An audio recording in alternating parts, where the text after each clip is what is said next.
has to be my favorite color of his, just because I love the contrast of the black and the white.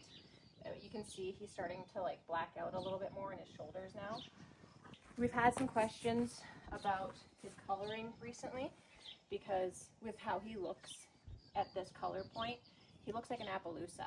So to answer some questions, these black spots, those are basically scars. Any scars, injuries, bites, anything he's had that remove the fur, rip the skin out open, anything that would scab. So all of these, a lot of them self-inflicted. Sometimes he'll run into something on the fence and give himself a scratch that looks like that, or up here. Some of these are bite marks. Basically, with the way that a Blue Roan coat works, so their base coat is black. So that's why his legs are black, his face is black. All the underlining fur on him, his base coat is black. So he has all these little white hairs that come through, and as he goes through different coat transitions, this is what causes the blue look in the summer, because he gets the majority black with some white hairs going through it. So as he sheds and different layers come out, that's how you get kind of all the different colors he gets. And in the winter, when his base coat is its longest, jet black.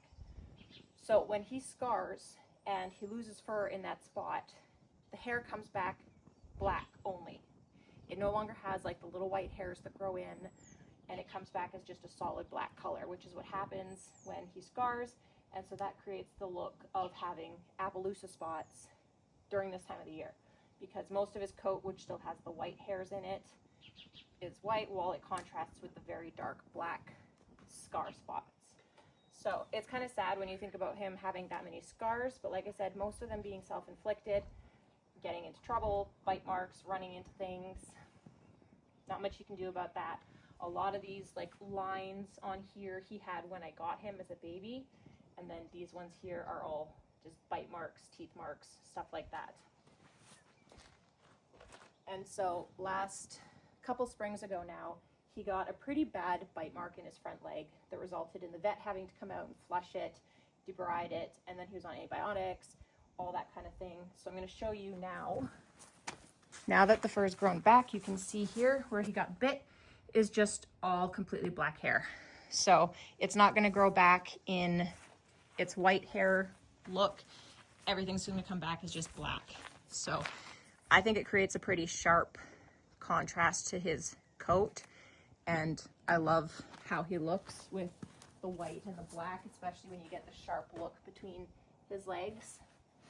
But when you think about how it's basically all just a bunch of scars, kind of sad, but also like, stop getting yourself into so much trouble.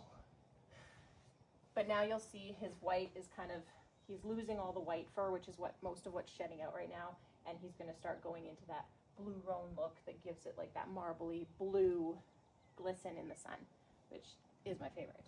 But I say every coat color is my favorite, right?